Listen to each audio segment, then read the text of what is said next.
বিজয়ের আরও এক ধাপ উত্তরণের জন্য অভিনন্দন। জুলাই ঘোষণাপত্র সফলভাবে প্রণয়নের এই কঠিন কাজের সাথে যুক্ত সকলকে আন্তরিক ধন্যবাদ এবং মোবারকবাদ। এই গুরুত্বপূর্ণ অবদানের জন্য আপনাদের কাছে বাংলাদেশ কৃতজ্ঞ থাকবে। তবে এই ঘোষণাপত্রে কি জাতির আকাঙ্ক্ষা পূর্ণ করতে পারছে? না, পারে নাই। এই ঘোষণাপত্র আরও সর্বাঙ্গ সুন্দর হইতে পারত যদি কিছু সীমাবদ্ধতা দূর করতে পারত। এটা হয় নাই সম্ভবত দুইটা কারণে। এক, রাজনৈতিক দলগুলোর মধ্যে অর্গানিক ইন্টেলেকচুয়াল ক্যাপাসিটি বা বুদ্ধিবৃত্তিক ক্যাপাসিটি এটা না থাকা, বা নেহায়েতি বিপ্লবের আকাঙ্ক্ষা বুঝতে ব্যর্থ হওয়া। আমি এই জন্যই বলি যে বিপ্লবের আকাঙ্ক্ষা প্রচলিত রাজনৈতিক দলগুলো ধারণ করতে না পারলে নতুন রাজনৈতিক শক্তি উত্থিত হবে। আসেন এখন আমার মতে এই ঘোষণাপত্রে 5টা প্রধান সীমাবদ্ধতা নিয়ে আলাপ করি। অনেকেই অনেক বিষয় নিয়ে আলাপ করতেছেন, সবগুলোই ভ্যালিড। আমি সেই আলাপগুলো আবার নতুন করে আমার আলাপের মধ্যে ঢুকায় আমার আলাপের কলেবর বাড়াইতে চাই না। তবে যে আলাপগুলো এখনো জনপরিসরে আসে নাই সেগুলো নিয়েই আজকের আলাপ করব। আসেন আল্লাহর নামে শুরু করি। ঘোষণাপত্রে উপনিবেশিক শক্তির বিরুদ্ধে দীর্ঘ লড়াই সংগ্রামের কথা বলা হয়েছে, কিন্তু ব্রিটিশ উপনিবেশিক শাসনের বিরুদ্ধে এই অঞ্চলের মানুষের লড়াইয়ের ধরন কেমনে হয়েছে, এই লড়াইটা, তার কর্তা সত্তা এবং রাষ্ট্র বাসনার যে অর্জন 1947 সালে পূর্ব পাকিস্তানের স্বাধীনতা প্রাপ্তির কথা এই ঘোষণাপত্রে উল্লেখ নাই। সত্য উচ্চারণে এরকম হীনমন্যতা, পূর্বপুরুষের বীরত্বপূর্ণ অবদানকে এড়ায় যাওয়া, তাদের মহান আত্মত্যাগের স্মৃতি অনুচ্চারিত রাখাটা ঘুরে ফিরে ওই একই বাঙালি জাতীয়তাবাদী বয়ানের রেখে যাওয়া, স্থির করে দেওয়া বিন্দু থেকে আমাদের ইতিহাসকে দেখার পাঠ করার যে অলাথ চক্র তার মধ্যে আটকায় গেল। তার মানে আওয়ামী লীগের ইতিহাস যেরকম 52 সাল থেকে শুরু হয়, ঠিক একই জায়গা থেকে ওনাদের ঘোষণাপত্রের ইতিহাস শুরু হইল। এখানে দুইটা রাজনৈতিক টার্ম আমাদের একটু বুঝতে হবে। কর্তা সত্তা, ইংরেজিতে বলে এজেন্সি, কি সেটা? আমরা আগে দেখতাম যে রাজনৈতিক দলগুলো রাজনৈতিক লড়াই করে, তাদের কর্মীরা করে। 2024-এ কোনো রাজনৈতিক দল লড়াই সংগঠিত করছে, নেতৃত্ব দিছে? নাই। জনতাই রাজনৈতিক লড়াইয়ের নির্মাতা হয়েছেন। এটাই কর্তা সত্তা, এজেন্সি, নিজের ভাগ্যের নিয়ন্ত্রণ নিজেই হয়ে ওঠা।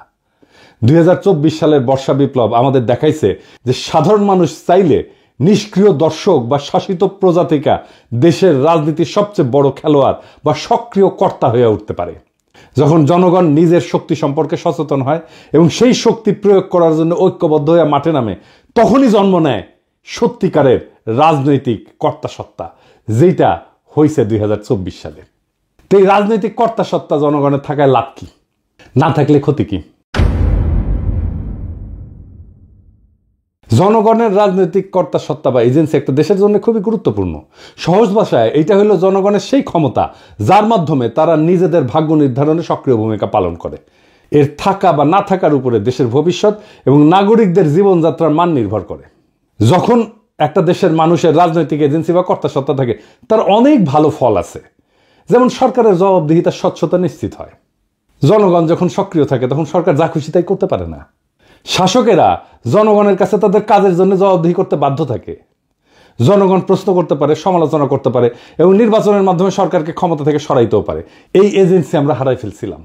নাগরিক অধিকার সুরক্ষিত থাকে, মানে রাজনৈতিকভাবে সচেতন এবং সক্রিয় জনগণ তাদের সাংবিধানিক এবং মানবিক অধিকার, যেমন বাক স্বাধীনতা, সমাবেশের স্বাধীনতা, ন্যায় বিচার পাওয়ার অধিকার, এই সম্পর্কে সজাগ থাকে। কোনো সরকার এই অধিকারগুলো কেড়ে নেওয়ার চেষ্টা করলে জনগণ ঐক্যবদ্ধভাবে প্রতিরোধ গড়ে তোলে, যেটা আমরা করছিলাম। হাসিনা এগুলো সবগুলো আমাদের কেড়ে নিয়েছিল। এর ফলে রাষ্ট্রের সুশাসন এবং স্থিতিশীলতার প্রতিষ্ঠা পায়। যেমন জনগণ যখন নীতি নির্ধারণী প্রক্রিয়ায় অংশগ্রহণ করে তখন সরকারের গৃহীত সিদ্ধান্তগুলো আরও বাস্তবসম্মত হয়, গণমুখী হয়। এর ফলে সামাজিক উত্তেজনা কমে এবং দীর্ঘমেয়াদী রাজনৈতিক স্থিতিশীলতা তৈরি হয়। জনগণ অনুভব করে যে রাষ্ট্র তাদের কথা শোনে। 4 নাম্বার, সামাজিক ন্যায় বিচার এবং সমতা বৃদ্ধি পায়। সমাজের প্রান্তিক, দরিদ্র, অনগ্রসর এবং সুবিধাবঞ্চিত গোষ্ঠীগুলো তাদের এজেন্সির মাধ্যমে নিজেদের দাবি দাওয়া তুলে ধরতে পারে। এর ফলে রাষ্ট্র তাদের প্রতি নজর দিতে বাধ্য হয় এবং সমাজে অর্থনৈতিক এবং সামাজিক বৈষম্য কমে আসে। যেমন ধরেন শ্রমিক সংগঠনগুলো তাদের কর্তা সত্তা প্রয়োগ করে ন্যায্য মজুরি এবং নিরাপদ কর্মপরিবেশ আদায় করে নিতে পারে। এবং 5 নাম্বার, জাতীয়তাবোধ এবং দেশপ্রেম শক্তিশালী হয়। যখন জনগণ মনে করে যে দেশটা তাদের এবং দেশের ভালো মন্দে তাদের ভূমিকা আছে, তখন তাদের মধ্যে স্বাভাবিকভাবেই দেশপ্রেম, জাতীয়তাবোধ বৃদ্ধি পায়। তারা দেশের সম্পদ রক্ষা করে, দেশের উন্নয়নে নিজেদেরকে অংশীদার মনে করে। আর যেই দেশে জনগণের রাজনৈতিক এজেন্সি না থাকে সেই দেশে এক অন্ধকার পরিস্থিতি তৈরি হয়। সেই দেশের স্বৈরাচারী আর নিপীড়নমূলক শাসনের জন্ম হয়, যেটা হাসিনার আমলে হয়েছে। শাসকেরা যা খুশি তাই করতে পারে। সরকার ধীরে ধীরে স্বৈরাচারী হয়ে ওঠে এবং জনগণের উপরে নিপীড়ন নির্যাতন চালায়। ভিন্ন মতকে শক্তি দিয়ে দমন করা হয়। হাসিনা যা যা করছে, হাসিনার আমলে আমরা এজেন্সি হারাইছিলাম, আমাদের কর্তা সত্তা হারাইছিলাম। ব্যাপক দুর্নীতি এবং সম্পদ লুণ্ঠন হয়, কারণ সরকারের কোনো জবাবদিহিতা থাকে না। রাষ্ট্রীয় সম্পদকে ব্যক্তিগত সম্পদে পরিণত করা হয়। ক্ষমতাসীন এবং তাদের মদতপুষ্ট একটা গোষ্ঠী ব্যাপক দুর্নীতিতে জড়ায় পড়ে, দেশের সম্পদ বিদেশে পাচার হয়ে যায় এবং সাধারণ মানুষ রাষ্ট্রীয় সম্পদের সুফল থেকে বঞ্চিত হয়। একই জিনিস ঘটছে হাসিনার আমলে। এর ফলে দেশ অর্থনৈতিকভাবে পঙ্গু হয়ে যায়, ধনী গরিবের মধ্যে বৈষম্য আকাশচুম্বী হয়। এজেন্সি না থাকলে নাগরিক অধিকারের চরম লঙ্ঘন হয়। যেখানে এজেন্সি নাই সেখানে অধিকারও নাই। মানুষের কথা বলার স্বাধীনতা, সংবাদপত্রের স্বাধীনতা, এমনকি নিরাপদে বেঁচে থাকার অধিকারও কেড়ে নেওয়া হয়। আইন বিচার ব্যবস্থা ক্ষমতাসীনদের হাতিয়ারে পরিণত হয়। দেখছেন না হাসিনার আমলে যা যা হয়েছে, সব আমাদের এজেন্সি বা কর্তা সত্তা হারানোর ফল। এর ফলে জনগণ দ্বিতীয় শ্রেণীর নাগরিকে পরিণত হয়। তাদের জীবন, সম্পদ, সম্মান সব হুমকির মুখে থাকে এবং জবাবদিহিতা না থাকায় অযোগ্য ব্যক্তিদেরকে গুরুত্বপূর্ণ পদে বসায় এবং দেশের জন্য ক্ষতিকর সব সিদ্ধান্ত নেয়। যেহেতু জনগণ কথা বলতে পারে না, তাই সেই ভুল বা সিদ্ধান্তগুলোই চলতে থাকে এবং রাষ্ট্র হিসেবে দেশটা ব্যর্থ হইতে শুরু করে। এর ফলে শিক্ষা, স্বাস্থ্য, অর্থনীতির মতো সমস্ত গুরুত্বপূর্ণ কাজ ভেঙে পড়ে একে একে এবং দেশের ভবিষ্যৎ অন্ধকার হয়ে যায়। সামাজিক স্থবিরতা দেখা দেয়, হতাশা দেখা দেয়। জনগণ যখন দেখে যে দেশে ভালো মন্দ তাদের কিছুই করার নাই, কিছু যায় আসে না, তখন তাদের মধ্যে তীব্র হতাশাবোধ এবং বিচ্ছিন্নতাবোধ জন্মায়। তরুণ প্রজন্ম দেশের প্রতি আস্থা হারায় ফেলে এবং সুযোগ পেলে দেশ ছেড়ে চলে যেতে চায়। সমাজের সৃষ্টিশীলতা এবং অগ্রগতির পথ বন্ধ হয়ে যায়। তার মানে জনগণের রাজনৈতিক এজেন্সি বা কর্তা সত্তা, এটা হইতেছে একটা সুস্থ কার্যকর রাষ্ট্রের হৃৎপিণ্ড। এটা থাকলে রাষ্ট্র জনগণের শক্তিতে বলীয়ান হয়, আর না থাকলে সেই রাষ্ট্র একটা অন্তঃসার শূন্য কাঠামোতে পরিণত হয়, যে কোনো সময় যেটা ভেঙে পড়তে পারে। আমরা আমাদের এজেন্সি, আমাদের কর্তা সত্তা এই 2024-এ নিজের হাতে নিতে পারছি। এইটাই 2024-এর বিপ্লবের সবচেয়ে বড় সাফল্য। এইবার আসেন আমাদের জুলাই ঘোষণাপত্রের দ্বিতীয় সীমাবদ্ধতার কথা বলি। বাংলাদেশের সাম্প্রতিক ইতিহাসের গুরুত্বপূর্ণ সবগুলো ঘটনার কথা উল্লেখ আছে এখানে, খুব ভালো। 1975 সালের 7ই নভেম্বরের সিপাহী জনতা বিপ্লবের কথাও আছে, কিন্তু 1975 সালের 15ই আগস্টের বিপ্লবের কথা নাই। কেউ আর তারে অন করে না। এই জন্যেই আওয়ামী লীগ মরসিয়া গাইতে পারে, বঙ্গবল্টু মরে নাই। 1975-এর 15 আগস্ট দেশপ্রেমিক সেনাবাহিনী শেখ মুজিবের বাকশাল সরকারকে উৎখাত করে। সেই বিপ্লব জনতা অভিষিক্ত করে, পথে নামে আসা তাদেরকে অভিনন্দিত করে। সিপাহী জনতার বিপ্লব কি আকাশ থেকে পড়ছে? 90-এর সামরিক স্বৈরাচারের বিরুদ্ধে গণ অভ্যুত্থানের পর 3 জোটের রূপরেখা এটা লেখা হয়েছিল, সেটা লঙ্ঘন করছে। বিজয়ী দলসমূহের মধ্যে রাজনৈতিক সমঝোতা ভঙ্গ, জন আকাঙ্ক্ষা পূরণের যে ব্যর্থতা এবং পরবর্তীতে সেই অভ্যুত্থানের অঙ্গীকার ধারণ করতে না পারার কারণে পর্যায়ক্রমে বাংলাদেশ রাষ্ট্রের অগণতান্ত্রিক চরিত্র ধারণের অশুভ পরিণতির উল্লেখ এই জুলাই ঘোষণাপত্রে নাই।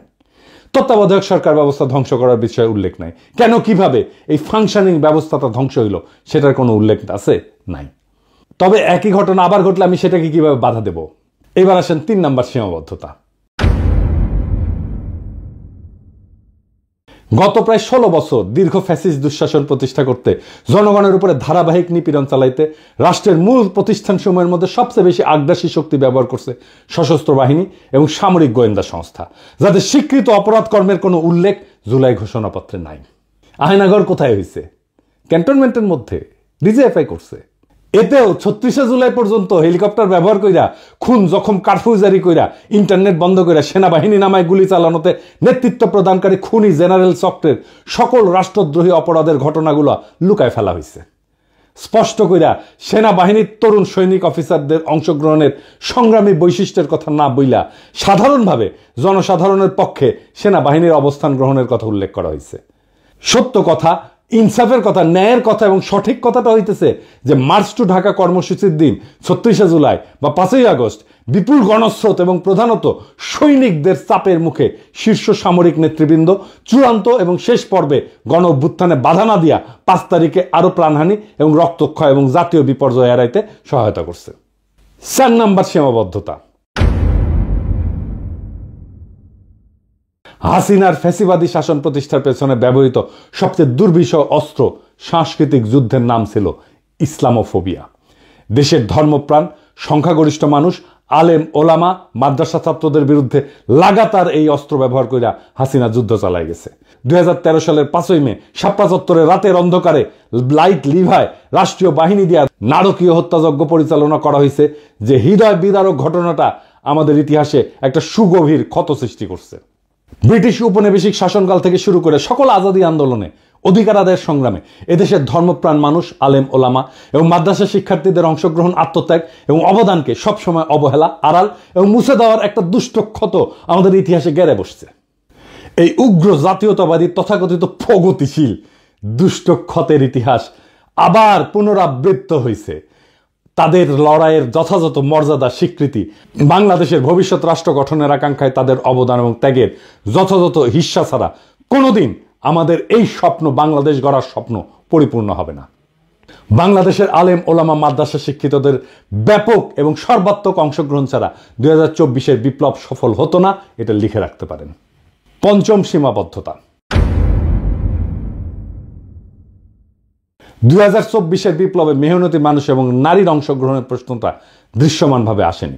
জুলাই গণ অভ্যুত্থানে অংশগ্রহণকারী বড় দুইটা শক্তি ছিল শহরের মেহনতি মানুষ এবং নারী সমাজ। বৈষম্য বিরোধী সংগ্রামের এই বৈশিষ্ট্য ঘোষণাপত্রে উল্লেখ করা হয়নি। অর্থনৈতিকভাবে অনগ্রসর জনগোষ্ঠী এবং নারী সমাজ যে রাষ্ট্রীয়, অর্থনৈতিক এবং সামাজিক স্তরে সৃষ্ট বৈষম্যের অবসান চায়, জুলাই গণ অভ্যুত্থানে সেই আকাঙ্ক্ষা খুব স্পষ্টভাবে ফুটে উঠছিল। এই জনগোষ্ঠীর সমানাধিকারের আকাঙ্ক্ষা আন্দোলনের অগ্রভাগে ছিল, নেতৃত্ব দিছিল এবং তাদের বেশিরভাগই হতাহত হয়েছে। অধিকার সচেতনতা, বঞ্চনার বিরোধিতা এবং ইনসাফের ধারণা এই জনগোষ্ঠীকে সংগঠিত করার একটা গুরুত্বপূর্ণ ভূমিকা রাখছে। নতুন বাংলাদেশের অর্থনৈতিক নীতি কি বৈষম্য মোচন বা দারিদ্র্য বিলোপের দিকে পরিচালিত হবে? তার উপরেই নির্ভর করতেছে নতুন রাষ্ট্র ব্যবস্থার চরিত্র এবং স্থিতিশীলতা। কর্মসংস্থান, শিক্ষা এবং সামাজিক কর্মকাণ্ডে নারীর নিরাপত্তার পরিবেশ তৈরি করে জুলাই গণ অভ্যুত্থানে অংশগ্রহণকারী নারী সমাজকে ত্যাগ এবং অবদানের যথাযথ স্বীকৃতি দিতে হবে। এই ঘোষণাপত্র পড়া মনেই হয় না যে এই বর্ষা বিপ্লব ছিল একটা শহুরে দরিদ্রদের লড়াই। আমাদের এলিটরা সবসময় আমাদের মুরগি দেখায় আর ডাল খাওয়ায়। সুকুমার রায়ের একটা ছড়া আছে, নাকের বদলে নরুন পাইলাম, তাইরে নাইরে না, আমাদের হাতে নরুন ধরায় দিছে। রাজনৈতিক দলগুলোকে বলবেন, জিজ্ঞেস করবেন পয়েন্ট ধরে ধরে যে কেন আপনারা এই বিষয়গুলোকে যুক্ত করেন নাই, না হলে তারা নিজেদেরকে দেশের মালিক ভাবা বন্ধ করবে না। রাজনৈতিক দলগুলোকে মনে রাখতে হবে দেশের মালিক জনগণ, জনগণই সার্বভৌম ক্ষমতার উৎস। আপনারা আশা জাগান কিন্তু ডেলিভার করতে পারেন না, খুবই হতাশাজনক। জুলাই ঘোষণাপত্র একটা গুরুত্বপূর্ণ মাইল ফলক, এটা কোনো সন্দেহ নাই, কিন্তু এটা কোনোভাবেই শেষ গন্তব্য না, শেষ কথা না। এটা আমাদের দীর্ঘ লড়াই, ত্যাগ এবং স্বপ্নের এক ক্ষণিক প্রতিফলন, যার পেছনে আছে বহু রক্ত, অশ্রু আর আশার গল্প। এই ঘোষণার জন্ম হয়েছে এক গর্জে ওঠার সময়ের ভেতর থেকে, যখন মানুষ আর তাকাই ছিল না কোনো নেতা বা দলের দিকে, বরং নিজেরা হাতে তুলে নিছিল রাজনৈতিক কর্তাসত্তার ভার।